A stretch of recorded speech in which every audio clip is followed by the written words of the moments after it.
Bonsoir à toutes, bonsoir à tous. Bienvenue dans ce 9e Facebook Live en ce dernier mardi du mois d'octobre 2023. Avant de commencer en cette veille de la Toussaint, une petite pensée pour tous nos disparus dans cette période où nous honorons nos morts. Je veux avoir une pensée pour toutes celles et ceux qui nous ont quittés dernièrement ou il y a longtemps et pour toutes les familles dans le deuil. Cela me paraît important aujourd'hui d'avoir ces pensées pour nos anciens. Euh, voilà. Facebook Live numéro 10, comme je le disais pas tout à l'heure, c'est pas le numéro 9, c'est le numéro 10. Vous dire que celui du 26 septembre dernier a eu une audience d'environ 1500 vues, ce qui est toujours intéressant, ce qui me confirme dans ma volonté de poursuivre ces rencontres régulières, mensuelles, au cours desquelles, je vous le rappelle, vous pouvez m'adresser avant ou en direct vos questions liées bien sûr au fonctionnement de notre territoire, aux problématiques que vous pouvez rencontrer, aux idées que vous avez, à l'ensemble de ceux que vous souhaitez bien sûr m'adresser, soit pour des réponses immédiates, je le redis, lorsque je serai en capacité de vous répondre, soit ultérieures lorsque je n'aurai pas les éléments à vous apporter en direct ce soir. Vous dire que nous avons, et j'ai reçu un certain nombre de questions pour cette soirée, ces derniers jours d'ailleurs, pour la plupart d'entre elles. Et donc, je vais, avant toute chose, essayer de vous y répondre. Vous dire que, globalement, aujourd'hui, nous sommes en période de vacances scolaires, dans une période assez tendue, et que, globalement, nous centrons dans une période de l'année un peu différente. Dans un mois, nous attaquerons les festivités de Noël. Une question m'est posée en ce sens. Je vous donnerai quelques éléments. Et d'ici 2 mois, nous passerons à l'année 2024. Le temps passe vite. Beaucoup de choses se passent. Et notre monde continue d'avancer, pas toujours d'ailleurs sur ses deux pieds, malheureusement, mais nous devons ici sur ces territoires, je le dis souvent, sur ces territoires à taille humaine, garder chevillé au cœur cette envie de vivre ensemble, cette envie de partager avec bienveillance, plutôt que de s'opposer en permanence ou critiquer en permanence. Je crois que l'avenir de ce territoire, comme de beaucoup de territoires de France, passera aussi par l'envie de construire ensemble. J'en dirai quelques mots sur une question qui m'est posée également tout à l'heure. Alors nous allons commencer les questions que je vais vous lire et auxquelles je vais tenter d'apporter des réponses. J'ai une question de Marie-Françoise sur Facebook. On a fait les courses ce matin au marché provisoire, surpris par les locaux. On a à peine à croire que c'est un parking très bien rénové, on y retournera. Ah, c'est pas une question, mais effectivement, merci Marie-Françoise. C'est vrai que voilà maintenant quelques semaines que le marché provisoire s'est installé place de la mairie, sous la place de la mairie, sur effectivement un ancien parking qui redeviendra parking à l'ouverture des futures halles de l'abbaye. Je vous en parle souvent, je crois qu'à chaque émission, j'ai une question au sujet des halles de l'abbaye. Vous dire effectivement qu'après quelques semaines d'utilisation, il y a une satisfaction quasi générale, à la fois bien sûr des étaliers, mais surtout à la fois de la part des clients qui trouvent dans ce lieu de la convivialité, qui trouvent de la chaleur et qui trouvent surtout des étals souvent pleins et qui donnent effectivement l'envie d'acheter chez nos étaliers. Je suis très heureux que n'avais-je entendu lorsque nous avions fait cette proposition. Ben, c'est comme ça, hein, c'est pour ça que nous sommes là, les élus, c'est-à-dire que nous devons essayer de préparer l'avenir. Et donc surtout, bon, c'est aussi un message pour mes amis étaliers que je visite tous les jours. C'est-à-dire que de temps en temps, il faut savoir ne pas avoir peur de tout, ne surtout pas avoir peur du changement, et savoir que du changement peuvent sortir des éléments positifs. Et en tout cas, c'est ce qu'on me dit, et surtout de passer son énergie à construire, à développer, plutôt qu'à avoir peur en permanence du lendemain. Les temps ne sont pas faciles pour personne, pour la population, pour tout le monde, mais je crois qu'en montrant qu'on a envie d'aller plus loin, envie d'aller plus haut, ben, on y arrive, tout simplement. Et donc, ce marché provisoire va être ouvert, vous le savez, encore quelques mois, puisque les travaux de rénovation du marché de l'abbaye vont durer jusqu'à au début de l'année 2025. On ne peut pas donner une date précise aujourd'hui, mais l'objectif est de finir fin 2024, mais au cours du premier trimestre 2025 au plus tard, ou dans ce cas-là, les étaliers réintégreront le nouveau marché pour une nouvelle aventure de 30 ans, je l'espère, puisque je le redis aussi, des questions me sont posées régulièrement, les travaux ont débuté dans l'ancien marché, mais il était grand temps, mais vraiment grand temps, quand on s'aperçoit de l'état dans lequel était ce marché, 30 ans après sa construction, d'y mettre fin, tout simplement, hein, en termes d'hygiène, en termes comment dire, énergétique, en termes d'accès, en termes tout simplement d'état. Hein. Il était temps d'y mettre fin. C'est pas juste un choix pour se faire plaisir. C'était une obligation. Et avoir des halles au centre d'une ville, on s'aperçoit que c'est quelque chose d'essentiel que demandent la plupart des habitants. Dans toutes les consultations que nous faisons, c'était un des projets de nos états généraux du cœur de ville, et c'était celui qui avait reçu le plus de sollicitations, de plébiscitations aujourd'hui lorsqu'il avait été proposé. Hein. Donc je vous rappelle que c'est un projet que nous avons mis un certain temps quand même à pouvoir mettre en œuvre, telle la difficulté était importante. Mais bon, ça avance. Et en tout cas, entre-temps, je le redis, n'hésitez vraiment pas à venir visiter ces halles provisoires, où on y retrouve tous nos commerçants, à la fois dessous, sous la place de la mairie, mais aussi dessus, le vendredi et le samedi. Et vous avez l'ensemble des étaliers qui vous accueillent. Et c'est en tout cas un bon moment à passer ensemble, de partage et d'échange, et surtout des bons produits, principalement les produits locaux dont nous faisons la promotion dans le cadre du PAT. C'est quelque chose d'important. Puisque nous sommes sur le centre-ville, un petit mot de nos commerces.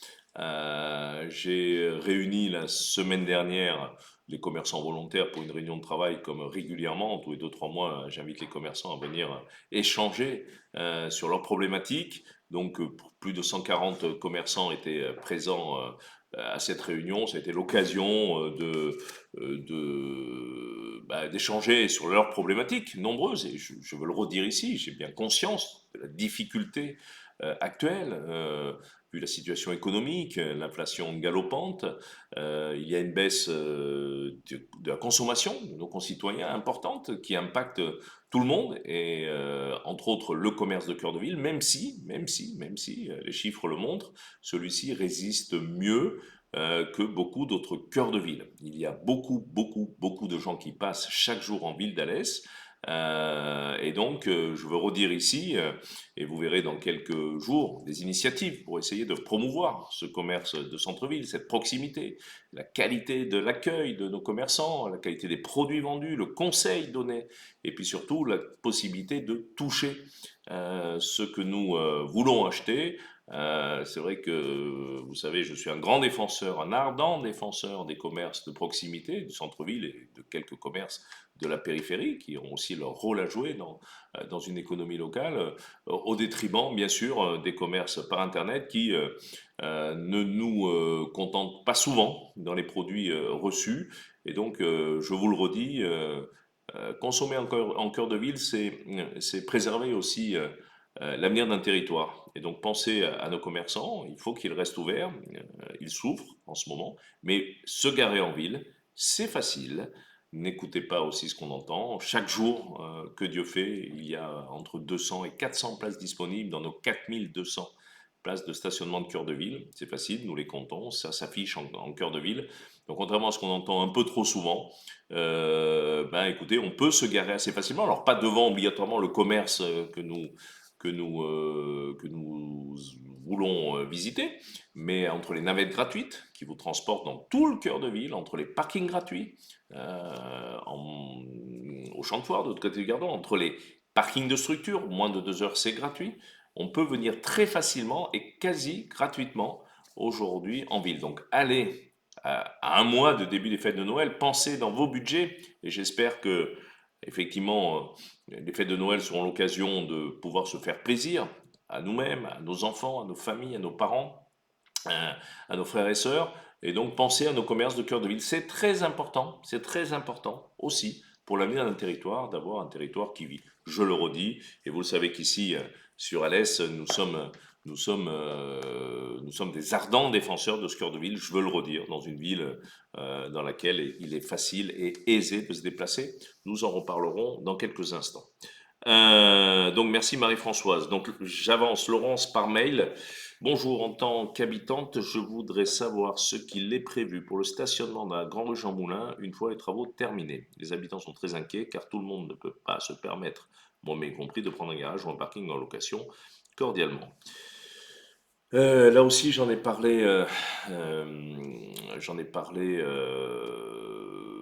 pense, à l'occasion d'un ou deux Facebook Live, le premier, le troisième au sujet de la restructuration de la Grand Rue Jean Moulin, qui est un projet majeur, là aussi pour l'avenir du cœur de ville, tout comme les Halles de l'Abbaye et comme les places qui se rénovent au fur et à mesure. D'une part, vous voyez les travaux actuellement, je veux le redire, vous donner l'occasion d'en reparler. Il y a de la gêne qui est créée aujourd'hui pour les riverains et pour celles et ceux qui empruntent cette grande rue Jean Moulin aujourd'hui, qui est une artère importante du cœur de ville.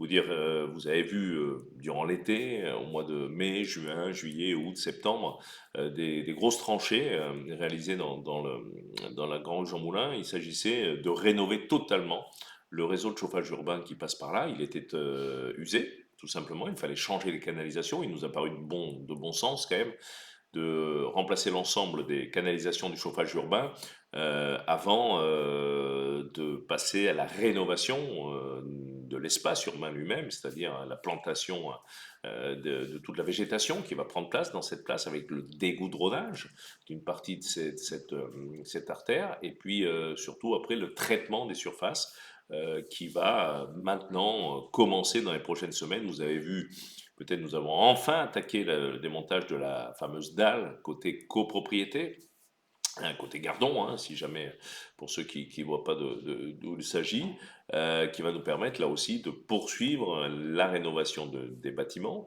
publics et privés, je vais y revenir, mais également, dès que tout ça sera fini, les réseaux refaits, le chauffage urbain terminé, ça se termine d'ici quelques jours, puisque le chauffage urbain est terminé en fonction, température oblige, nous allons attaquer la rénovation de cet espace afin qu'au courant 2025 c'est demain, nous allons, je le disais tout à l'heure, dans 2 mois rentrer dans l'année 2024, et donc d'ici la fin du premier ou deuxième trimestre 2025, cette rue sera terminée et vous pourrez vous la réapproprier. Alors vous me posiez la question sur les stationnements. Alors je ne sais pas, Laurence, si vous êtes habitante de la partie copropriété ou de la partie logis Sévenol. En l'occurrence, est-ce que vous êtes dans les logements sociaux ou dans les logements privés? Parce que c'est deux cas différents. Effectivement, si vous êtes dans la partie privative, donc dans les copropriétés, il n'y aura aucune place concernée par cet aménagement, puisque nous sommes dans des propriétés vous appartenant et que ce n'est pas la collectivité qui va aller vous supprimer des places. Votre espace sera remis propre, mais vous conserverez l'ensemble des places, ne vous inquiétez pas.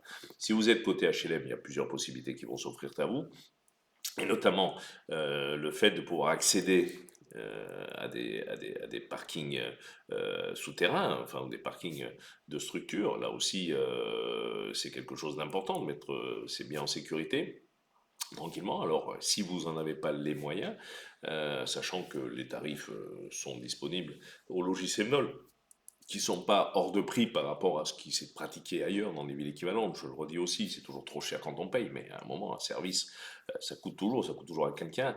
Mais par contre, il y aura sur la voirie qui va être faite, ça a été négocié lors de la réunion de mémoire, c'était en fin juin de l'année 2022, où vous étiez tous invités, toutes et tous invités à venir échanger avec nous sur le projet à l'espace Caso.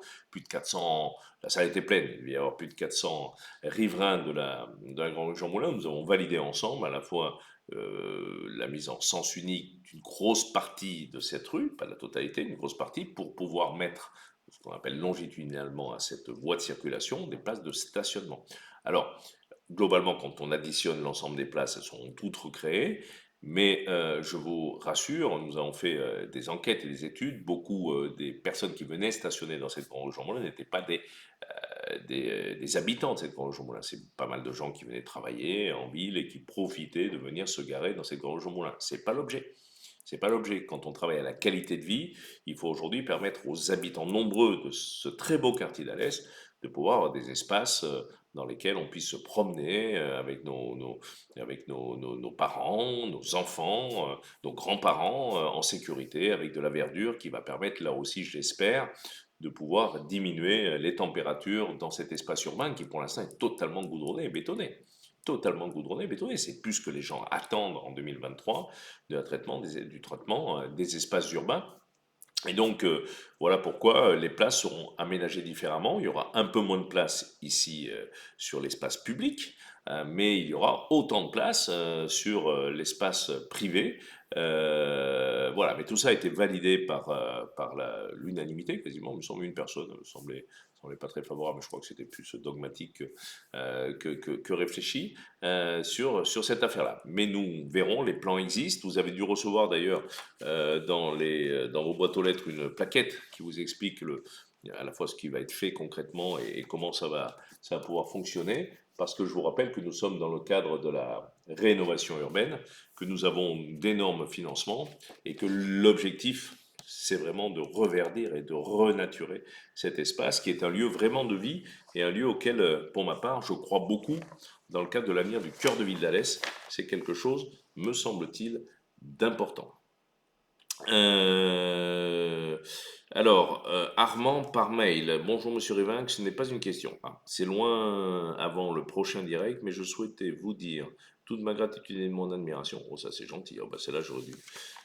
Pour les animations que vous proposez à l'Est. Je sors de la fête Sévenol, tout est magique pour tous les âges. Vivement les fêtes de Noël.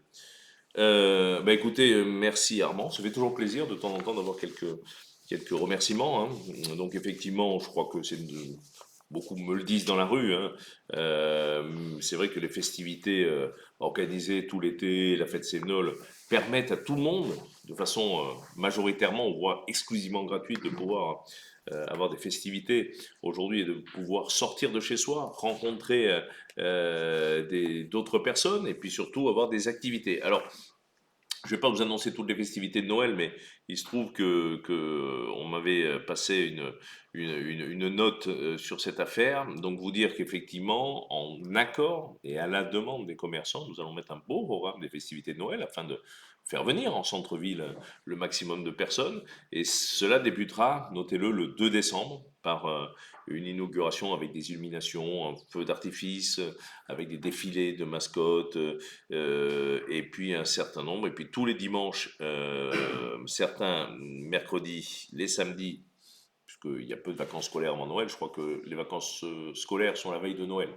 Donc il y aura des animations en ville, à la fois pilotées par la municipalité, pour répondre aux attentes des commerçants, mais aussi, je le dis, par l'UCIA notamment, qui fait beaucoup d'animations. J'en veux pour preuve ce qu'ils ont fait, la chasse aux fantômes le dernier week-end, qui a attiré énormément de monde en centre-ville, grâce vraiment à un investissement de leurs dirigeants très important. Et je crois qu'ils ont d'autres animations aussi à nous proposer en complément de ce que la commune, ce que la ville d'Alès va organiser entre les fêtes de Noël. En tout cas, vous verrez, il y aura des parades Disney, il y aura vraiment du qualitatif.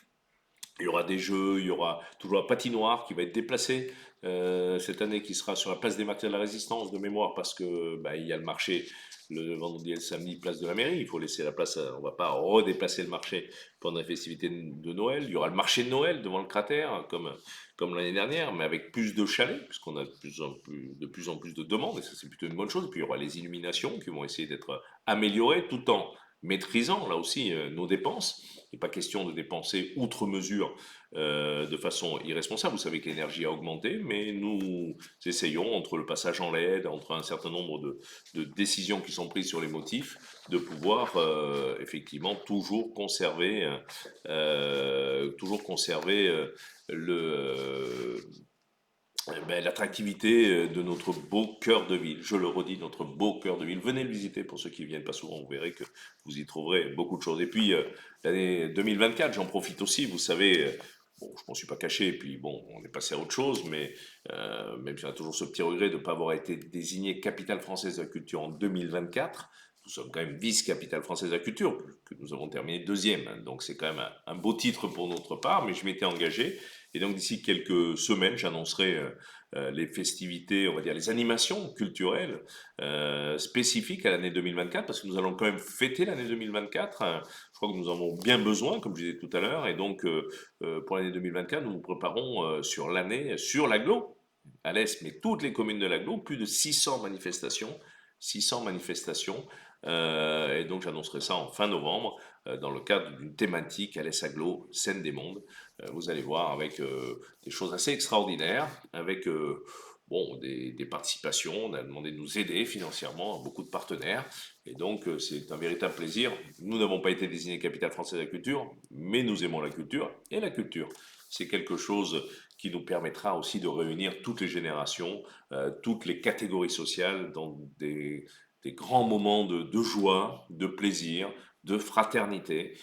Et donc cette année 2024 qui va suivre les festivités de Noël, dans ce que j'espère être une année de la relance, une année où la crise économique que nous prenons de plein fouet, la crise énergétique, deviendra un mauvais souvenir, du moins je l'espère. Ben écoutez, nous allons vous proposer, en tout cas, sachez-le, des animations culturelles et festives, hein, 600 dans l'année, c'est pas mal, hein, ça fait en moyenne plus de 2 par jour sur l'ensemble des communes d'Alès Agglomération. Donc merci Armand pour votre message sympathique. Ne vous inquiétez pas, les festivités de Noël vont être animées et amenées petits et grands. Ce sera un moment pour vous. Voilà, Sophie par mail. Oula, c'est long là. Bonjour Monsieur Rivain, c'est moi. Tout d'abord, je vous remercie pour la réponse apportée sur mes questions sur les déchetteries le mois dernier. Réponse plus que complète. Merci. Donc effectivement, vous êtes une habituée, Sophie, me semble-t-il. Je me permets de vous embêter, mais vous ne m'embêtez jamais, vous le savez. Un peu plus concernant la circulation, avenue Jean-Philippe Rameau dans le quartier de Croupillac. En effet, le Leclerc Drive est victime de son succès et attire énormément de clients et les bouchons débordent largement sur l'avenue Jean-Philippe Rameau, allant parfois jusqu'à Emmaüs et coupe ainsi la circulation pour se rendre rue Jean-Philippe Rameau ou pour poursuivre son chemin en restant sur l'avenue. Certains automobilistes dépassent les voitures, et oui, qui font la queue, et ainsi empiètent sur la voie de circulation inverse. Des accidents ont déjà eu lieu, notamment au niveau du stop. Je sais que la mairie n'est pas responsable des clients du Leclerc Drive, mais y aurait-il une solution à apporter pour éviter ce genre de désagrément pour les riverains, sachant aussi que certains clients ne respectent pas le stop et attendent leur tour en plein milieu du croisement, ça se passe régulièrement en fin de journée et est difficile à supporter. De plus, on arrive à la fin, je ne sais pas si ce sera fini quand le live aura lieu, mais les travaux avenue Gaston Ribot ont généré la circulation en sens unique et beaucoup d'automobilistes se permettent de prendre le sens interdit, parfois à vitesse élevée. Je sais que vous n'y pouvez pas grand-chose, mais c'est quand même dangereux. Je vous remercie par avance, Sophie Masson. Écoutez, Sophie, merci pour ce long message. Déjà, merci de me suivre régulièrement. C'est important à la fois d'avoir vos remontées de terrain, même si on essaie d'être partout, on ne peut pas être partout, donc c'est important ces messages. Et merci aussi pour alimenter donc nos idées. Alors, effectivement, je vois tout à fait ce que vous voulez dire. Hein, mais c'est vrai que je ne fais pas mes courses ni là ni voilà, je les fais au marché hein, généralement. Mais enfin, toutefois, c'est vrai que c'est un service qui est important pour beaucoup de nos concitoyens, les drives. Mais ce quartier, effectivement, est un peu victime de son succès. Donc là, je n'ai pas de réponse immédiate à vous apporter en la matière. Je conçois tout à fait ce que vous racontez et avec les dangers que cela peut comporter. Donc, je vais demander dès demain à la fois d'avoir des passages assez réguliers de la police municipale pour essayer de pouvoir mettre un peu d'ordre dans la circulation, enfin de sécuriser les gens. Vous savez, quand on envoie la police, c'est toujours pour sécuriser, c'est pas pour embêter, mais globalement, il ne faut pas non plus que les automobilistes embêtent les autres. Et c'est ce à quoi sert notre belle police municipale. Quant à l'avenue Gaston Ribot, je vais revenir là-dessus, mais quant à l'avenue Gaston Ribot, avant que j'oublie d'y répondre, les travaux ne sont pas totalement terminés, mais c'est un changement de conduite d'eau. Et nous avons conscience, effectivement, que certains riverains, alors parfois c'est compliqué de faire le tour. C'est vrai que c'est quelque chose qui a créé pas mal de désagréments. C'est des travaux nécessaires hein, d'amélioration des réseaux d'eau potable. C'est pas par plaisir qu'on fait des travaux. J'en profite aussi pour le dire. C'est pas par plaisir qu'on ferme les rues. C'est pas par plaisir qu'on investit des centaines de milliers d'euros, mais c'est par nécessité. Et cette nécessité, c'est d'apporter des réseaux, notamment d'eau, corrects aujourd'hui. C'est le cas rue Gaston-Ribot, mais c'est le cas un peu partout dans l'agglo avec les millions d'euros que nous investissons chaque année dans l'eau et dans l'assainissement. C'est un un mal pour un bien, c'est vrai qu'on souffre un peu, mais c'est vrai qu'une fois que tout cela sera fini, ça évitera les casses intempestives, hein, parce que c'est des rues où il y a beaucoup de casses, et quand ça casse le réseau, ben on coupe l'eau chez les particuliers, le temps de réparer les casses, et c'est jamais très drôle. Quant à l'avenue Jean-Philippe Rameau, bah écoutez, on va réfléchir, on va regarder. C'est vrai que c'est quelque chose d'assez récurrent. Je vous le dis à chaque Facebook Live. Il ne se passe pas un jour ou 2 jours sans que on m'apostrophe au sujet de la vitesse dans la ville. Euh, que dire là-dessus? Je crois que j'ai dit beaucoup de choses à ce sujet, si ce n'est que déjà, il y a des limitations de vitesse, hein. Que quelque part, j'appelle tout le monde, tout un chacun, à respecter, notamment en ville, ces limitations de vitesse. Elles ont un but, c'est préserver les piétons, les cyclistes, principalement. Donc c'est vrai que c'est quelque chose d'important. Parallèlement, la police ne peut pas être présente sur les 490 km de route que comporte la ville d'Alès. C'est pas possible. On ne peut pas mettre non plus des radars partout. Par contre, je vous le répète, régulièrement, très régulièrement, la police nationale, mandatée par le préfet ou le sous-préfet, la police municipale, organise des contrôles de vitesse, des contrôles pour essayer de réprimer les contrevenants. Je sais qu'il me semble, c'est aujourd'hui, ou si c'est pas aujourd'hui, c'était la dernière fois, et ce sera la fois prochaine, beaucoup d'entre vous me demandent de mettre en place, et au maire, quand il nous demande, au maire, à moi, de mettre des dodanes partout. Excusez-moi, une demi-seconde. Oui, oui, c'est l'hiver, c'est l'automne. On ne peut pas mettre des dodanes partout. C'est pas la solution pour deux raisons. La première, c'est que la plupart des dodanes qui sont mis aujourd'hui dans les villes de France sont totalement illégaux. Le Conseil d'État, d'ailleurs, il y a quelques jours, a rendu une décision concernant la mise en place de ces dodanes. Et il y a une législation en France. Et en fait, les seuls dodanes qui sont légaux, ce sont les dodanes, vous savez, ce qu'on appelle les gendarmes couchés, là, une espèce de carré de 7 cm de hauteur maximum avec des pentes sur les côtés. Pourquoi? Parce que ça évite aux deux roues notamment d'être impactés par ces dodanes. Parce que quand vous êtes en deux roues, en mobilette ou en vélo, que vous avez des dodanes qui font parfois 15-20 cm, bah, ça crée du danger. Sur les voitures, ça crée aussi du danger. Donc ces dodanes sont illégaux, donc on ne peut pas en mettre. Effectivement, on met en place comment dire, en ville, vous le voyez, sur les espaces partagés, nous avons des petits îlots qui nous permettent de monter sur certaines distances avant de descendre après, de redescendre sur la rue, ça ralentit.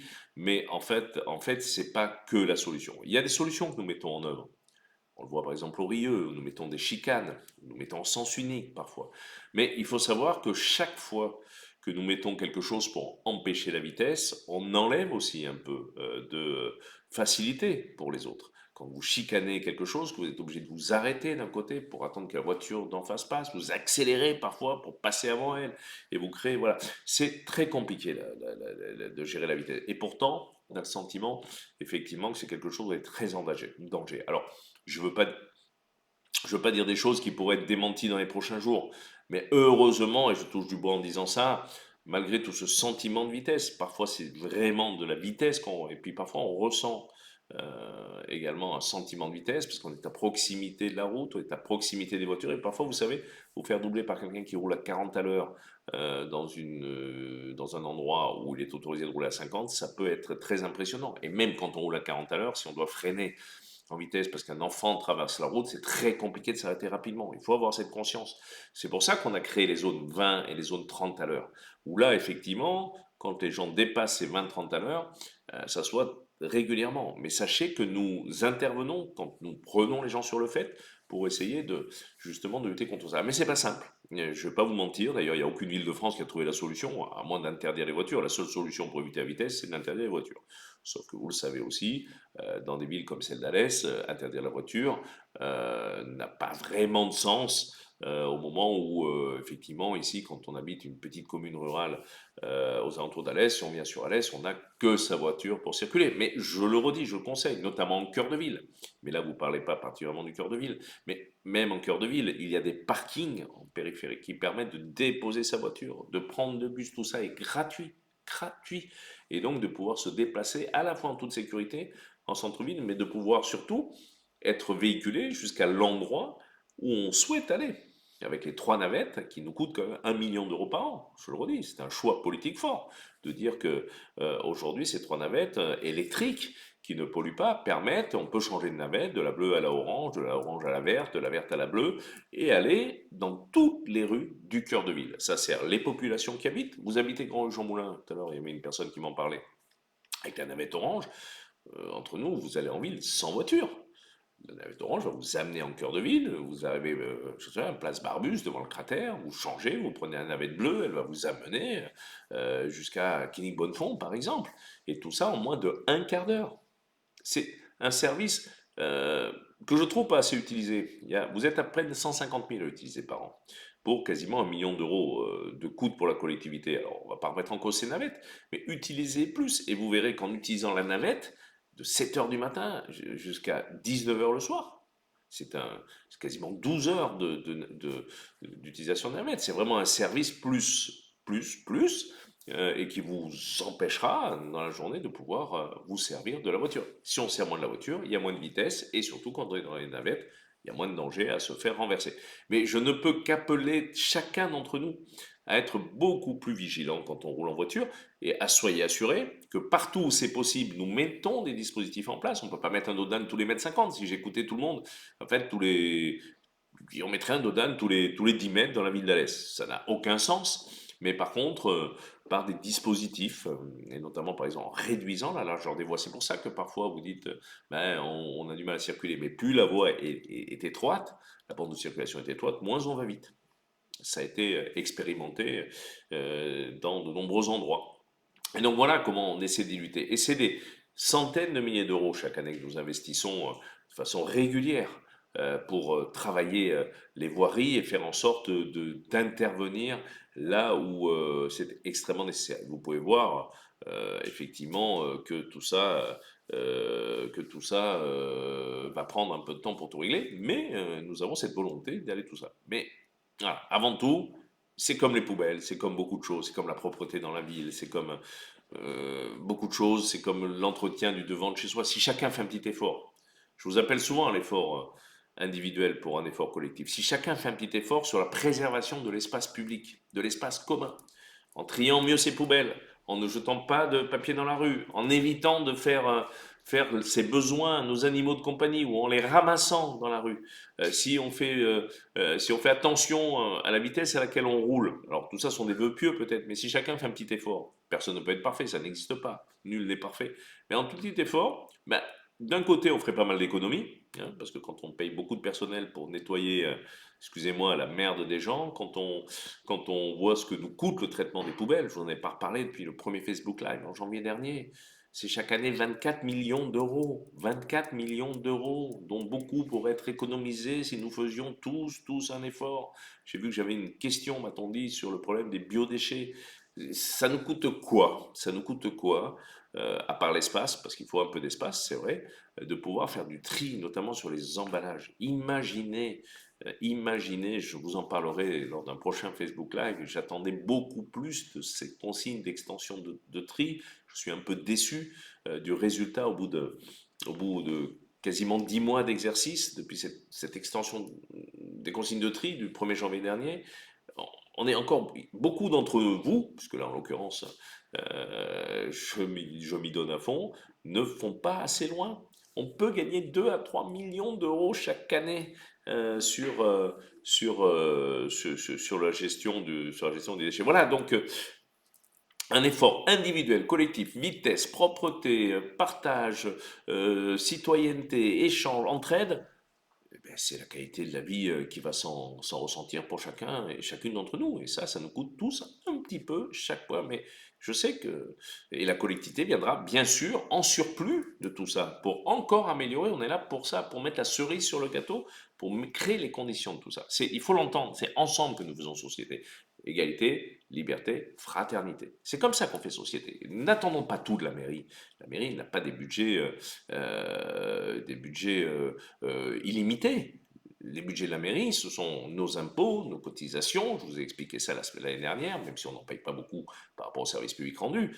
Voilà, on est limité. J'étais hier à Tamaris, à l'invitation d'habitants de Tamaris, très sympathiques, et qui voulaient me voir pour me demander plein de choses. Je dis, les amis, voilà, c'est vrai que Tamaris c'est un quartier important que nous aimons, comme tous les quartiers sur lesquels nous investissons. Mais vous savez, la ville d'Alès, chaque année, c'est 8 à 10 millions d'euros d'investissement.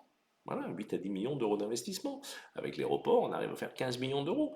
Voilà, c'est pas Montpellier, voilà, qui peuvent investir des centaines de millions d'euros, des milliards. Alors, des fois, je sais pas comment ils font, mais voilà, parce que c'est comme ça. Mais on arrive à faire beaucoup de choses quand même, aussi bien la ville et l'agglo d'ailleurs, ensemble, pour améliorer la qualité de vie. Mais voilà, on ne pourra pas tout régler. Alors justement, vous voyez, on dirait qu'il y a des questions. Stéphane, la navette verte pourrait-elle monter en haut de Silleul?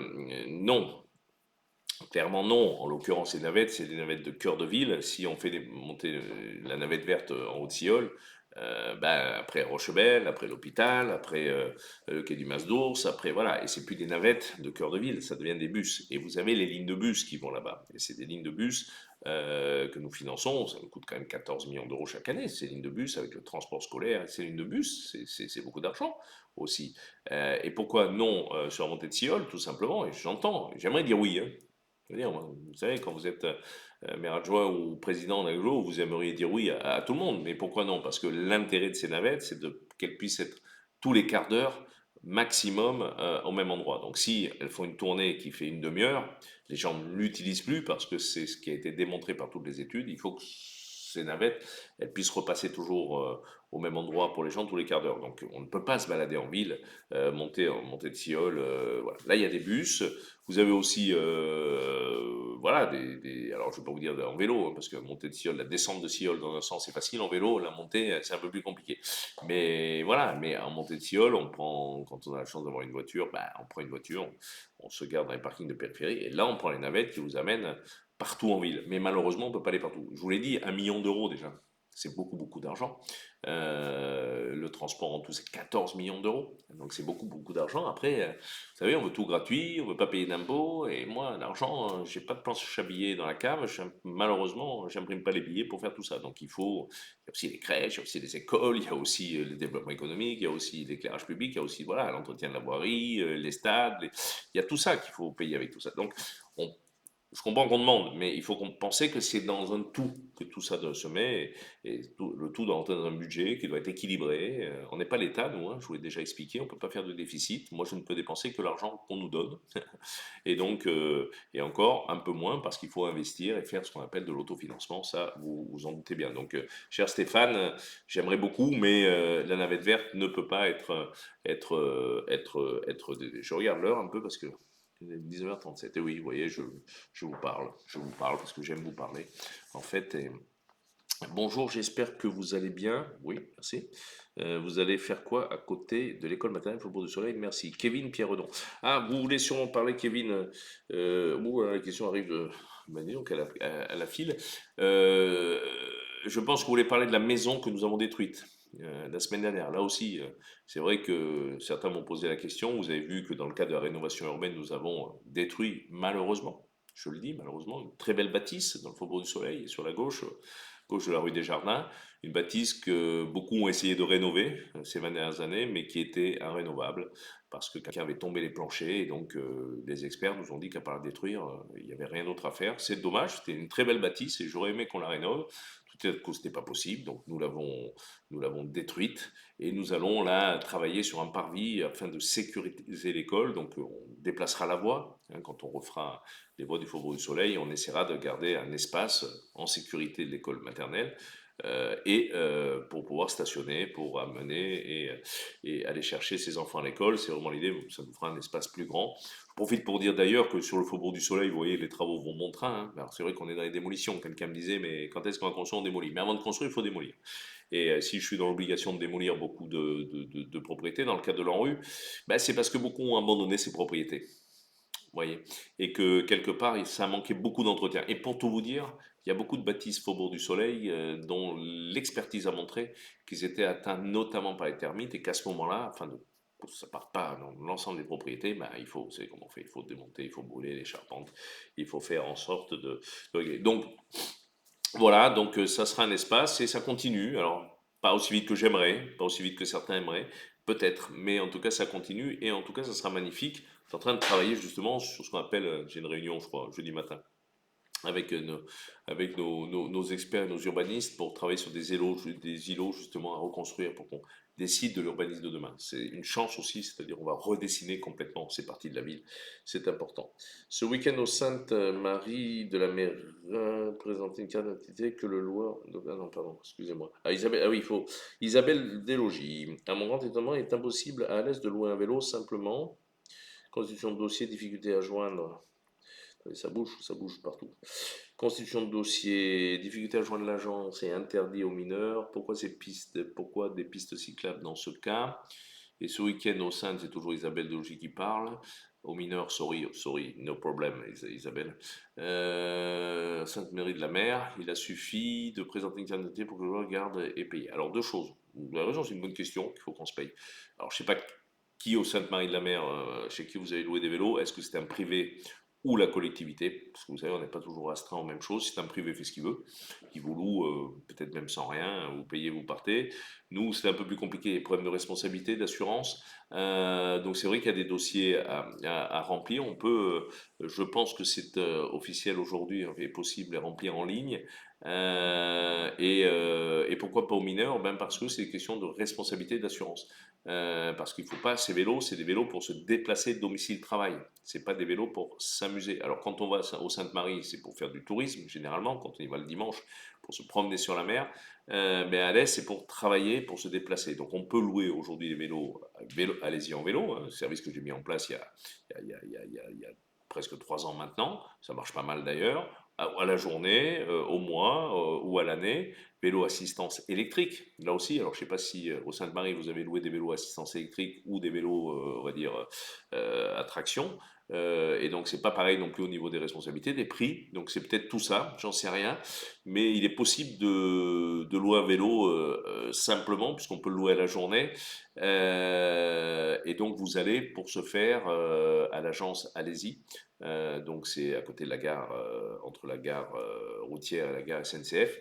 Alors c'est vrai, il y a des heures d'ouverture, mais tout ça est possible. Et je vais regarder quand même par rapport à votre question, si c'est pas trop complexe, sachant que j'ai demandé que ce soit assez simple, et si ça l'est, ben, on essaiera de faire évoluer la chose. Mais je le redis, allez-y en vélo, c'est pas pour les touristes, c'est pour celles et ceux qui vont travailler par exemple à vélo. Et donc voilà. Donc voilà Isabelle. Alors, Kylian du Sud Olé. Bonjour, j'aurais une question. C'est quand vous allez améliorer les tapis des ronds-points car ils sont en mauvais état. Alors, il y a beaucoup de ronds-points, donc je ne sais pas de quel rond-point. Alors heureusement, il y a des tapis de ronds-points qui vont bien, mais c'est vrai qu'il y a des tapis de ronds-points qui vont moins bien. Là aussi, c'est vrai que si vous avez un rond-point en particulier, alors si vous parlez de celui de la Rocade Sud, il y en a qui sont dans un état lamentable. C'est des effondrements de réseau généralement qui font des flaps dans les goudrons. Alors là, on a plusieurs problématiques que je vous explique. Hein. C'est mon problème et celui du maire de les régler, mais on n'est pas toujours propriétaire, c'est pas toujours des voiries communales. Vous avez des voiries nationales, des voiries départementales, des voiries communales, et donc c'est pas toujours à la mairie, en l'occurrence, voire des voiries d'agglomération, il en reste une ou deux, de faire les travaux. Il y a des endroits où c'est au département, par exemple, à faire, des endroits où c'est l'État, les routes nationales, et des endroits où c'est la ville. Nous sommes en train justement de réfléchir dans ces temps où les goudrons ont pas mal augmenté quand même, hein, là il faut le voir aussi, de refaire ces tapis. Donc il va y avoir des programmes qui vont notamment sur la Rocade Sud, là, vous savez quand vous passez, je ne cite pas de magasin, mais on parle d'hyper-U, comme ça on comprend, vers le pont sur le Gardon, tout ça va être alors je reçois beaucoup, beaucoup de messages, bon, c'est la folie aujourd'hui, hein. Moi je m'étais dit la veille ça arrive de partout. C'est très bien, c'est qu'il y a des gens qui nous regardent.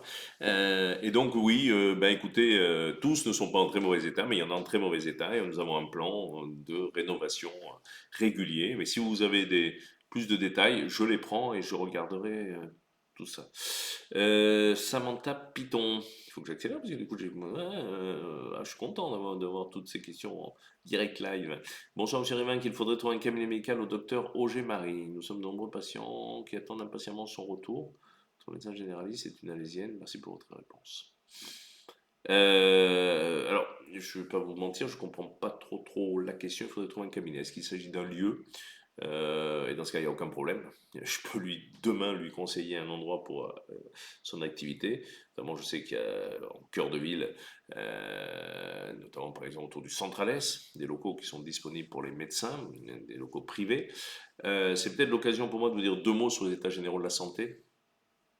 Je suis vraiment j'allais dire presque ému, et en tout cas très fier du travail réalisé par toutes celles et ceux qui ont participé à cette grande aventure que j'ai proposée il y a maintenant quelques, quelques années, hein, puisque je l'avais proposé en 2020, mais Covid oblige, on l'avait repoussé à l'après-crise et en ce début d'année, des réunions de travail nombreuses avec les professionnels de santé, les élus. J'ai posé dernièrement, il vous reste d'ailleurs quelques jours pour ceux qui ne l'ont pas fait, à la population des questions, un questionnaire que vous pouvez trouver sur le site internet de la ville, alès.fr, pour répondre à ces questions. Donc la population a été consultée, les professionnels, les élus du territoire, qui ont un rôle majeur à tenir, hein, pour organiser tout ça, mais également l'ARS, les administrations, voilà, pour travailler à inventer un modèle qui n'est copie de rien, un modèle ingénieux pour améliorer le rendu de la santé, de l'organisation de la santé sur ce territoire.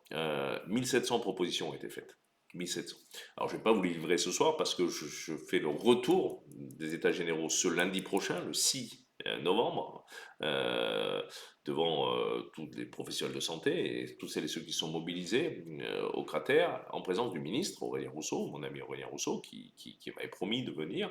Et je peux vous garantir, et vous le verrez dans la presse, dans les jours qui vont arriver, dans le journal de la Saglo et autres, qu'on va proposer des choses qui, je vous le garantis en tout cas, vont améliorer assez sensiblement quand elles pourront se mettre en œuvre et qu'on nous autorisera à le faire. Et j'attends ça du ministre, au moins. Nous autoriser à faire des choses qui aujourd'hui ne sont pas possibles avec les législations, des modèles de santé, des gouvernances, de l'organisation de la santé, en soins non programmés, en premier recours, en pédiatrie, en prévention, beaucoup de choses qui sont sorties et qui vont nous permettre, je pense, d'améliorer sensiblement la vie des 10 000 patients du territoire, sur les 150 000 qui n'ont malheureusement pas de médecin traitant.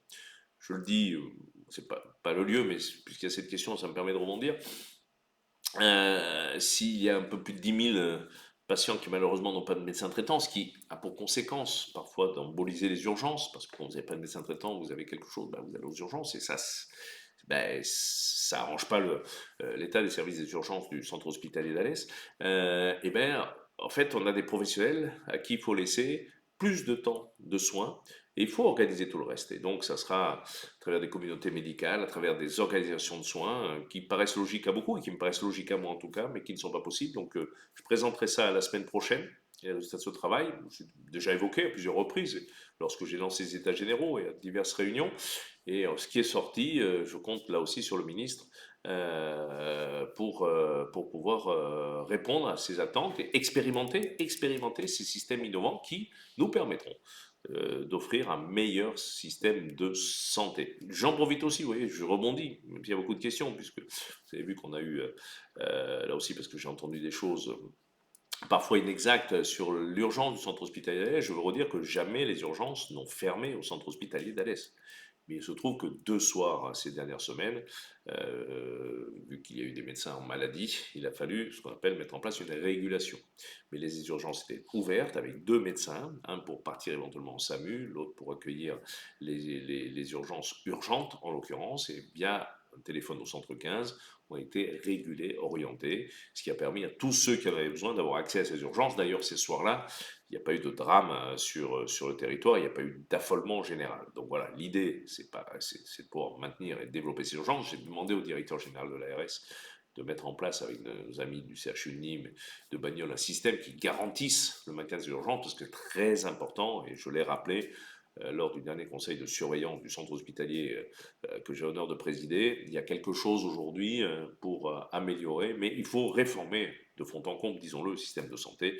Je m'y exprimerai prochainement. Donc oui, me dit Samantha Piton, c'est un local sur Alès. Mais écoutez, vous savez quoi? On va garder, on va échanger. Et puis, moi, je peux mettre en contact avec des personnes qui, je sais, ont de quoi accueillir des médecins avec grand plaisir. Avec grand plaisir, Madame Piton. Donc, vous m'enverrez les messages ou les coordonnées sur lesquels on puisse contacter le docteur Auger, avec plaisir. Elodie Pointre-Roche, bonsoir, y aurait-il de l'aide pour les enfants en situation de handicap, car très peu de handicap, pardon, car très peu de structure. Oui, c'est vrai. C'est vrai que là, c'est une véritable problématique nationale d'ailleurs, hein. Beaucoup s'en émeuvent. Et local, même si sur Alès, entre le camp, 16e Pro, les CAT, voilà, suivant les âges, on a des structures qui peuvent accueillir les jeunes et les moins jeunes en situation de handicap, soit par le travail, soit en difficulté, mais on manque toujours de place. Et c'est dramatique. C'est dramatique pour les parents, c'est dramatique aussi pour nous de ne pas pouvoir offrir toujours ces structures d'accueil. Beaucoup d'associations y travaillent. Tout comme la puissance publique, hein, donc des organismes publics et la puissance publique. C'est financé, ces structures, généralement par l'ARS, donc par l'État, le système de santé, l'Agence régionale de santé, l'ARS, par la CEPAM, la Caisse primaire d'assurance maladie, par les diverses mutuelles, parfois, par les structures. Donc, c'est des financements qui sont excessivement chers. En l'occurrence, on n'est pas dans une compétence communale ou communautaire. Ce n'est pas la ville, même si nous avons un CANSP, hein, municipal, l'un des derniers de France qu'on a rénové. C'était un choix de Max Roustan fort de rénover ce CANSP qui est tout neuf, qui est tout récent, qui nous permet d'accueillir les enfants inadaptés sur Alès. Voilà, je ne vais pas vous mentir, il manque de structure et c'est vrai que c'est un de nos combats, mais sur lesquels il faut une mobilisation nationale. Et il faut vraiment, et ça a été dit d'ailleurs dans les 1700, dans les 1700 propositions, il y a des demandes, notamment des associations de certains parents, de pouvoir essayer d'avoir un peu plus de structure. On travaille beaucoup avec des associations, avec Artes, avec une APEI, avec toutes celles et ceux qui s'engagent. Mais il faut aller plus loin. Il faut aller plus loin, mais pour aller plus loin, il faut des financements. Donc, je ne suis pas de ceux qui disent qu'il faut de l'argent tout le temps, parce que l'argent, enfin, mais là, vraiment, s'il y a bien un investissement fort à faire par la puissance publique, c'est vraiment l'enfance handicapée, l'enfance inadaptée, parce que ça, nous devons à nos enfants, comme à nos parents d'ailleurs, hein, sur les fins de vie, mais aussi sur les débuts de vie, l'assistance totale. Hein. Et donc, ce qu'on a fait sur les aidants, pour les parents comme pour les enfants, alors oui, ça aussi. C'est-à-dire qu'en ouvrant cette maison des aidants avec tous les partenaires, hein, notamment pour les... On n'est pas aidant que lorsqu'on s'occupe de ses parents âgés. On est aidant aussi quand on s'occupe quotidiennement de ses enfants en situation de handicap, ces enfants qui souffrent. Et donc, vous le trouvez aussi à travers l'instant répit sur la place des martyrs, du soutien, de l'aide. Et il ne faut pas hésiter aussi quand on est parent d'enfants dans ces situations-là, de faire appel aussi à la collectivité. C'est important et là-dessus, ben, on essaie de pouvoir agir avec d'autres, bien sûr, avec Fideris, avec Docteur de Valaise, avec d'autres. C'est quelque chose qui nous tient à cœur, sachez-le. Et je suis d'accord avec vous, il faut aller plus loin. Merwan, non, la pétanque. Bonsoir, peut-on avoir des infos sur le Bodrome de Bruges? Cordialement, la pétanque. Salut la pétanque. Ben écoutez, pas ce soir, pas ce soir, mais prochainement. Je vous donnerai des infos parce qu'on y travaille pour essayer de trouver une solution. Voilà, mais je veux pas ce soir. Il nous manque deux, trois choses. J'aime bien annoncer des choses, comment dire, claires et définitives, mais il y aura sûrement une bonne nouvelle pour la pétanque. Peut-être au prochain Facebook Live, ça vous poussera à venir m'écouter dans un mois. Je l'espère, du moins. Michel Dumazer, bonjour Christophe. Oui, j'ai pas la suite. Merwan Mandi, bonjour, bonjour. Bonjour Michel. Alors Michel, Michel Dumazer, je pense que c'est le Michel Dumazer, président des Fous Chantants. Mon cher Michel, si tu as une question à m'envoyer, je regarde si ça arrive sur mon téléphone, parce que sur mon écran, je ne le vois pas. Tac, tac, tac.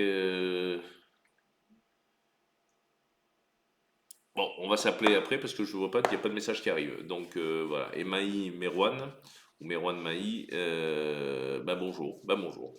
Parce qu'il n'y a pas plus. Donc si je reprends les questions reçues il y a quelques jours. Donc j'ai parlé de Sophie, Tristan Arnaud, journaliste à la Marseillaise. Oh, les journalistes. Bonjour Monsieur Arnaud. Bonjour. Quelle est votre position sur la loi zéro artificialisation nette? Souhaitez-vous en sortir? Si oui, pourquoi est-ce possible de ne pas appliquer cette loi? Ah, bon, ça va être un peu long. Je sais pas quelle heure il est. Il est tard, 19h54, mais Et j'ai pris bien de temps, il me reste plein de questions à répondre. Juste 2 mots là-dessus, mais on pourra s'appeler. J'ai eu l'occasion d'en parler à beaucoup de journalistes, y compris certains journalistes nationaux qui m'ont appelé. Alors, bien sûr, est-ce qu'on peut ne pas appliquer une loi? Non, j'ai jamais dit ça. J'ai dit que je me battais contre cette loi parce qu'elle est irresponsable et en tout cas pas dans son objectif initial, c'est-à-dire limiter l'artificialisation des sols. Et je partage cet objectif, je le dis fort et clair. Voilà, il faut limiter cette artificialisation pour protéger notre environnement, mais pas partout pareil. Voilà. Si à Alès, par exemple, qui est une ville à taille humaine, une ville moyenne, qui ne s'est pas développée ces 10 dernières années comme d'autres territoires comme les métropoles, ont demain, avant 2050, où nous ne pourrons plus construire 1 mètre carré, on ne pourra plus artificialiser 1 mètre carré dans ce pays. En 2050, c'est demain. Je parle à tous les propriétaires terriens qui me regardent, de leur dire qu'en 2030, on ne pourra consommer que la moitié de ce qu'on a consommé les 10 dernières années. Ça veut dire qu'il y a des territoires qui vont crever. Parce que autant les métropoles qui ont beaucoup artificialisé ces 10 dernières années vont avoir des droits à artificialisation énormes, et les territoires, notamment la ruralité, et moi je pense à mes 72 communes dans les agglomérations, il y en a qui n'ont pas pu, pour des raisons administratives, financières, construire, ça veut dire qu'elles n'ont plus de droit à construire. Je trouve ça anormal. Je crois au territoire, je crois à la ruralité, je crois aux villes moyennes, et je crois qu'il faut harmoniser le territoire. Et donc, globalement, que cette loi ZAN doit être revue de fond en comble. On ne peut pas appliquer à Paris, à Marseille, à Montpellier les mêmes lois qu'à Alès. Et c'est dans ces villes qu'il faut faire les efforts. À Alès, il y a beaucoup de verdure autour de nous. Nous sommes la capitale des Cévennes, nous sommes développement durable, nous avons tout ça. On fait le truc avec raison, on construit avec raison, on n'est pas fou. Par contre, effectivement, si on nous interdit de développer, chaque année sur la ville d'Alès, nous prenons en moyenne 1000 habitants. On attend les chiffres du 1er janvier 2024, mais on sera pas loin des 1000 a priori, 5000 habitants de plus en 5 ans, parce que la qualité de vie est meilleure qu'ailleurs. Elle est meilleure que dans les métropoles, et bien il va falloir les mettre. Et moi je veux pas dire à ces gens, venez habiter dans des tours en centre-ville, c'est pas ce qu'on cherche en venant à Alès. C'est pas Dubaï ici. Donc il va nous laisser aussi de façon raisonnable et raisonnée. On a fait n'importe quoi par le passé. Et moi je suis raisonnable. Voilà. Donc la loi ZAN, monsieur Tristan Arnaud, je vous en parlerai si vous voulez. Bon, j'avance. Oui, ça arrive. Kylian du Sud, olé. Est-ce que vous allez améliorer la gare routière? Oui, Kylian. Oui, Kylian, la gare routière, il y a un grand projet de pôle d'échange multimodal, ce qu'on appelle un PEM, entre la gare SNCF, la gare routière, le vélo, les parkings. Donc il y a un grand projet, là aussi, on ne peut pas tout faire en même temps malheureusement, et c'est surtout beaucoup d'autorisations. Et notamment avec la SNCF, c'est très compliqué. Oui, on va refaire la gare routière, on va l'améliorer c'est dans les prochains mois, les prochaines années, et ça sera fait, ça fait partie, on vous présentera le projet, on est en train de négocier avec la région qui nous soutient, avec l'État, c'est un peu plus compliqué, la SNCF, et le département. Donc oui, oui Kylian. Louis Hitmove, ah Louis, alors lui c'est le vélo, c'est partageant la route en Cévennes, bonjour, en étant des projets de schéma cyclable entre Prétention, Saint-Julien et Alès. Ah bah, bonne question aussi. Alors là, malheur, j'étais avec le préfet tout à l'heure à midi pour une réunion de travail, nous n'avons pas été retenus dans le cadre du plan vélo de l'État, alors que j'ai mis en place, avec un bureau d'études, un plan de développement des voies cyclables qui rentrent dans le plan vélo de l'État de 12 millions d'euros, mais qui doit appeler les financements de la part de l'État, à hauteur au moins de 50%, de la région et le département qui ont validé, des communes traversées, et de l'agglo qui est maître d'ouvrage à la fin, et qui aura 20% à sa charge. Aujourd'hui, sur la première ligne Saint-Julien, l'État nous a refusé. Je suis scandalisé. Je suis scandalisé. Et quand je vois ceux à qui l'État a donné des subventions, ben je me dis c'est un peu toujours les mêmes. Nous rentrons dans les cadres. Alors il semblerait qu'il y ait un petit problème sur un petit tronçon, mais ça on en parle, on en parle.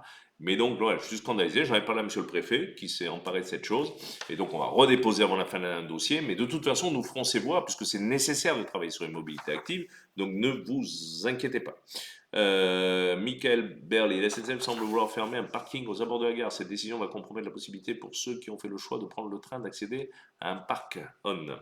Un parking, je pense, un parc, oui, un parc. Oui, alors, non, pour l'instant, c'est pas l'ordre du jour. On réfléchit avec la SNCF, qui a besoin d'argent aussi, semble-t-il, de pouvoir optimiser ce parking. Je ne suis pas persuadé qu'il va rester gratuit ad vitam aeternam. C'est la SNCF. Donc, effectivement, il faut prendre le train, c'est important, il faut pouvoir se garer. Donc, on réfléchit, c'est dans le cadre du PEM dont j'ai parlé tout à l'heure.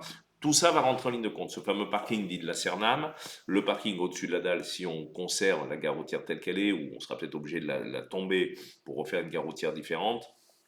euh, les bus qui vont nous amener prendre le train. Effectivement, tout ça est en pleine discussion, mais nous ne sommes pas seuls à décider. Il y a la ville, il y a l'aglo, ça on s'entend bien, le maire et moi, ça va bien, il n'y a pas de souci. Mais le département, la région et l'État, voire l'Europe, s'y mettent des financements. Donc c'est en discussion. C'est long parfois, c'est très long, je le regrette, mais on avance en la matière. Ok, ça c'est bien, merci, Kylian. Thank you, Kylian. J'avance, je vais me faire engueuler parce que vous voyez, j'ai traîné un peu. Alors, Evelyne sur Facebook, j'ai répondu du coup à Tristan, oui, sur la Loisane. Mais si ça vous intéresse, je vous en parlerai un peu plus longuement en Facebook Live. Mais c'est intéressant parce que là, ça intéresse tous les particuliers aussi, hein. Je pourrais vous parler aussi de territoire d'industrie, je peux vous parler de tout ce qui fait qu'Alès est reconnu nationalement et pour lequel on m'invite aujourd'hui à participer. Je suis dans quelques jours à Chalon pour le congrès territoire d'industrie pour parler du modèle alésien parce que oui, ce qui se passe ici, c'est un peu exceptionnel au sens littéral du terme, notamment sur le développement industriel sur ce territoire. C'est pas moi qui le dis, hein, c'est par exemple le député qui est venu il y a quelques jours me rencontrer à Alès, c'est aussi les bureaux d'études qui travaillent sur le territoire d'industrie. Donc c'est bien aussi de faire savoir ce que nous faisons de bien à Alès et d'ingénieux. Donc si on m'invite pour témoigner, bien sûr j'irai dans quelques jours à Chalon. Faubourg du Soleil, j'en ai parlé. Ah oui, Francis sur Facebook, sur Faubourg du Soleil, il y a des... Ça manque quand on rentre le soir, suite aux démolitions, il y avait des rues éteintes. Et quand je rentre du boulot, eh ben, c'est un peu craignos. Eh ben, écoutez, je peux vous dire que du coup, comme vous avez posé la question il y a quelques jours, c'est réparé. Ce soir, ça a été réparé. Nous avons envoyé l'entreprise qui répare ça. Donc, normalement, ça fonctionne. Si ça ne fonctionne pas, vous renvoyez un message et je vais leur tirer les oreilles. Alors, pour Pascal sur Facebook, pour les enfants comme pour les passagers, le parc le plus agréable d'Alès, c'est le parc de la Tourvieille. C'est vrai, c'est le plus beau. C'est un des plus beaux, là aussi, de la région. Vous allez dire, je suis peut-être un peu mais c'est vrai, ça a été reconnu par beaucoup de botanistes. C'est vert, calme, fleuri, très belle collection botanique, c'est vrai ce que je viens de dire, et fermeture à 17 heures. Dommage pour les Alésiens qui voudraient profiter de ce seul parc de la ville digne de ce nom de parc. Les Nîmois, en revanche, profitent des jardins de la fontaine jusqu'à 22 heures. Bref, minable. Bon, c'est pas gentil ça, Pascal. Pascal Face, très bien. Alors, deux choses, Pascal. D'une part, minable, peut-être le mot est un peu fort, mais peu importe, vous dites ce que vous avez à dire, il n'y a pas de souci. Deuxièmement, c'est pas le seul parc de la ville d'Alès. Hein, il y a le parc de Conillère, qui est très chouette aussi, avec les oliviers, c'est Face qu'on est en train de mettre en place, sans mauvais jeu de mots. Il y a le parc du Bosquet, magnifique parc du Bosquet, où de nombreux jeunes viennent. Et quant aux heures de fermeture, 17 heures, c'est l'hiver, et l'été, c'est 19 heures. Alors c'est vrai que vous avez raison, peut-être qu'on peut envisager de rester un peu plus tard l'été, notamment quand il fait chaud, c'est vrai. Il suffit de demander et puis on va étudier. Bon, après, c'est du personnel qu'on paye. Après, attention au parc. Je ne vais pas parler de mes amis ni moi, mais on pourra en parler.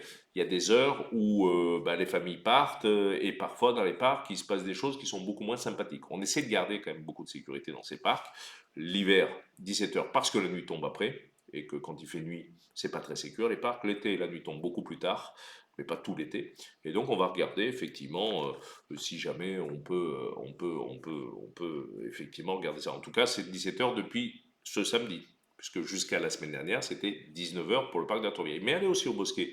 On est les mêmes horaires. Allez dans plein de parcs, vous verrez, faites le tour des parcs de la ville. C'est une ville de parcs à l'est. Et effectivement, si la Tourvieille, c'est mon parc préféré aussi, au Bosquet, c'est très sympathique.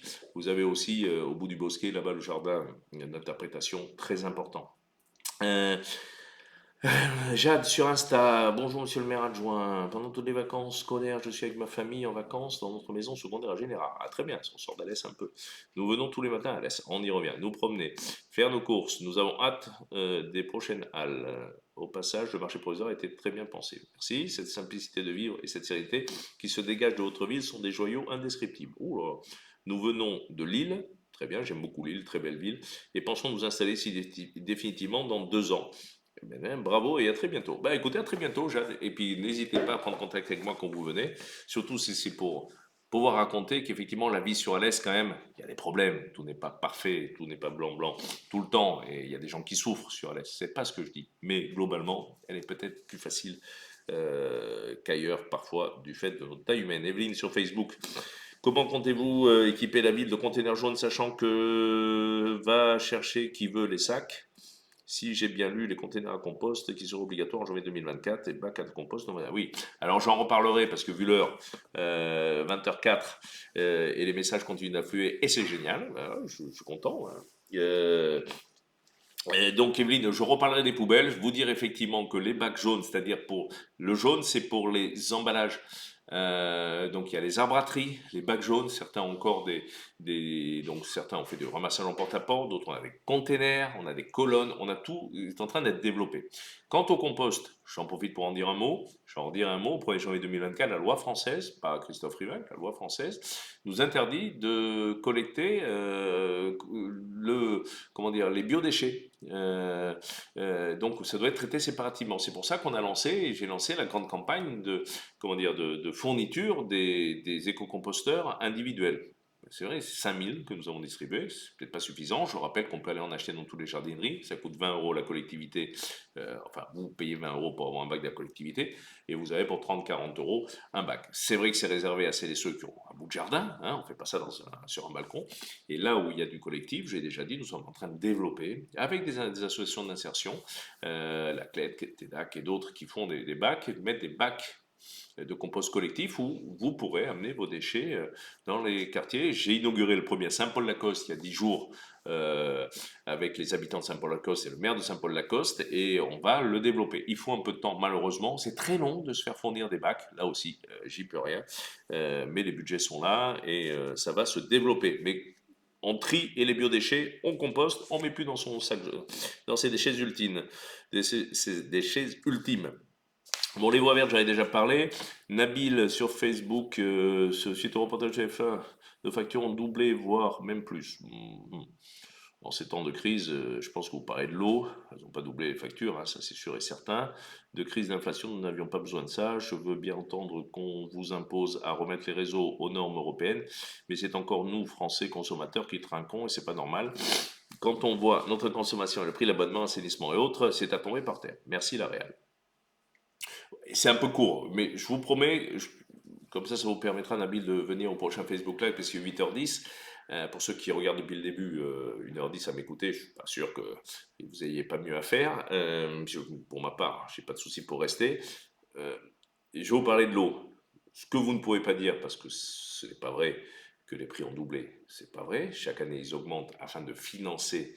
Je crois que sur la ville d'Alès, cette année, l'eau, c'est 5% d'augmentation, c'est toujours beaucoup, mais c'est pour payer les investissements que nous avons obligation de faire pour sécuriser la ressource et la qualité de l'eau. C'est ça que c'est une obligation aujourd'hui. Nous sommes de moins en moins financés et nous sommes obligés de faire toujours plus. Vous voyez, on parle de qualité de l'eau, on parle de tout ça, on parle de fuite, préservation de la ressource, donc il faut investir. Nous avons un réseau très ancien, très très ancien. C'est pas moi qui l'ai construit. Et donc il casse, vous l'avez vu au quai du Masdos, par exemple, et donc il faut réparer régulièrement. Et il y a un principe en France, c'est une loi, c'est l'eau paye l'eau. L'eau paye l'eau. C'est-à-dire qu'on paye ce qu'on consomme. Donc qu'est-ce qu'on fait pour faire le prix de l'eau? Je vous ai déjà expliqué, mais je vous l'ai dit, on regarde toutes les dépenses, et le fait d'avoir une régie fait que l'eau n'est pas très chère, et moins chère qu'ailleurs. Sur Alès, on était à 1,88 € TTC, l'eau, pour une facture de 120 mètres cubes de mémoire. Il y a peut-être des communes où c'est moins, il y a beaucoup plus de communes où c'est beaucoup plus cher. Vous voyez ce que je veux dire? Et donc, si vous voulez, on prend toutes les charges de l'eau et on divise par le nombre de mètres cubes vendus. Mais plus, ou plutôt moins, vous allez consommer de mètres cubes. Si vous avez les mêmes dépenses et que vous divisez par moins de mètres cubes, ça fait plus cher le mètre cube. Mais on n'en est pas là. On va en être là quand demain le législateur va nous imposer des restrictions de consommation d'eau. Voilà. Ce que je veux vous dire, Nabil, c'est que d'une part, la facture n'a pas doublé. C'est pas vrai. Si elle a doublé, c'est soit la consommation qui a augmenté, soit des fuites pour lesquelles il peut y avoir des dégrèvements lorsqu'elles sont réparées. C'est la loi Warsmann qui permet ça. Mais le prix de l'eau n'a pas doublé. Mais il augmente. Et j'en suis navré. Vous savez, on n'augmente pas les prix par plaisir. Et je peux vous garantir, je serre les vis. Mais on a une régie des eaux, la Réal, qui nous permet d'avoir un prix, somme toute, compétitif, avec moins d'augmentation que si nous avions fait le choix de la concession à une grande société. Voilà, mais j'en reparlerai. Concernant l'eau potable, pouvez revenir sur la déclaration de dangerosité en fonction de l'Occitanie venant d'un directeur de l'ARS. Waouh! L'IT Bonin. Ouais, alors ça, c'est un gros sujet. Oui, je pourrais y revenir longuement. Je pourrais y revenir longuement, vous avez raison. Alors, ne vous inquiétez pas. Ce que je veux vous dire, l'eau sur Alès Agglomération, on est compétent depuis 3 ans déjà. Ça fait 3 ans qu'on a récupéré l'eau, toutes les communes. Quand on a récupéré l'eau, au sens de la loi, il y avait 20-30% de l'eau distribuée qui n'était pas potable au sens de la loi. Ça ne veut pas dire qu'on ne pouvait pas la boire. Ça veut dire que les normes n'étaient pas respectées. Aujourd'hui, 98,67 de mémoire, ou 98,7, j'arrondis, de l'eau distribuée est conforme à la réglementation. Pourquoi je vous dis ça? Parce que l'an dernier, nous avons fait plus de 600 prélèvements, nous et l'ARS, pour surveiller des indicateurs. Et donc, tous ces prélèvements ont montré à 98,60% que l'eau était conforme, donc buvable. D'accord? À travers ce qu'on nous demande de regarder. Le 1,5 ou 1,6% d'eau entre guillemets non conforme, quand c'est grave pour la santé, ben, on apporte de l'eau, on appelle les gens pour dire ne la buvez plus, ce qui est extrêmement rare, mais ce qu'on fait par exemple, qu'on a eu un problème sur l'arsenic à Corbès à l'époque, avec des faibles dépassements, on n'allait pas mourir en buvant ça, je rassure tout le monde, ils buvaient bien avant les études, ils en buvaient à Corbès de l'eau comme ça et de l'arsenic naturellement dans nos CV. Voilà, c'est des traces, hein, on ne parle pas d'arsenic. Pour autant, on a porté de l'eau et on a mis en place, et j'ai fait un investissement avec la Réal pour permettre de créer de quoi enlever l'arsenic de l'eau. Aujourd'hui, à Corbès, l'eau est nickel. Après, il peut y avoir des problèmes. On a connu des problèmes, mais on inspecte l'eau. Après, ce dont parlait le directeur de l'ARS, c'est d'autres polluants éventuels qui ne sont pas obligatoirement regardés. Et si vous voulez, on est dans le principe de précaution, et je pense qu'il a bien fait de dire ça, parce que c'est quelqu'un de très engagé là-dessus, en disant, ben, c'est sûr que si demain on nous explique que ben, on prend de nouveaux critères, ben, il va y avoir des soucis. Mais attendez, on va être clair entre nous. Hein. L'eau, même l'eau en bouteille, enfin, vous avez jeté de l'eau en bouteille quelque part, il y a certaines marques que je ne citerai pas, dont les taux, par exemple, de nitrate dedans sont à peu près 10 000 fois supérieurs à la norme autorisée dans l'eau potable. Mais ce sont appelle des eaux minérales. Et les eaux minérales, c'est quoi? Ben, c'est des eaux chargées en minéraux, dont les nitrates, par exemple. Mais je peux vous garantir, lisez toutes les étiquettes et vous verrez, regardez sur Internet ce qu'on est autorisé à distribuer. Voilà. Après, il ne faut pas sombrer non plus dans la paranoïa. Hein, c'est vrai que les normes sont excessivement bas. Je vous prends un seul cas que j'ai en tête. C'est dans le cadre avant, il y avait des pesticides dans l'eau, des choses comme ça. En Suisse, la norme sur ces pesticides, par exemple les fénurons, puisqu'on a connu ça à une époque, sont 10 000 fois supérieures qu'en France. Ça veut dire qu'en fait, c'est pas plus dangereux le fénuron. Mais la norme étant 10 000 fois supérieure à ce qui est accepté en France, c'est 10 000 fois plus rare de pouvoir être impacté par ça. Voilà. Ce qu'il faut comprendre, c'est que on a des normes hyper drastiques en France. Et c'est très bien. C'est très bien. Il y a des contrôles, il y a 2 contrôles par jour en moyenne sur tous nos réseaux, voilà, qui sont faits pour sécuriser l'eau. Donc vous pouvez boire de l'eau, il n'y a pas de risque. Il n'y a pas de risque, du moins c'est ce que me disent les bureaux d'études, et je peux vous garantir, voilà, s'il y avait des risques, quand il y a le moindre risque, on vous demande de plus boire l'eau. Voilà. Après, c'est ceux qui sont un peu inquiets, vous pouvez acheter il y a des choses dans le commerce, qui vous permettent de filtrer l'eau, si ça vous rassure, effectivement, mais franchement, enfin, moi personnellement, je la bois. Je veux dire, j'ai pas de souci avec ça. On peut mettre un peu de Ricard dedans le soir à l'apéro, pas trop, point trop d'en faut. Bon, un petit verre de vin à table, point trop d'en faut non plus, mais ça fait partie aussi de la qualité de vie du territoire, mais vous pouvez boire l'eau, je bois de l'eau. Donc voilà, donc on ne se stresse pas, on est vigilant, on vérifie beaucoup, sachez-le, on est très très contrôlé. Voilà sur l'eau, ce que je voulais vous dire. Je vais vous quitter, hein, pas pour longtemps, mais parce qu'il est 20 h et 13 minutes.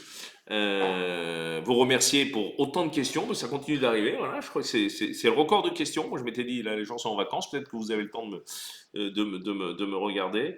Bah écoutez, je vous souhaite une belle soirée. Vous donne rendez-vous le 28 novembre, mardi 28 novembre, même lieu, même heure.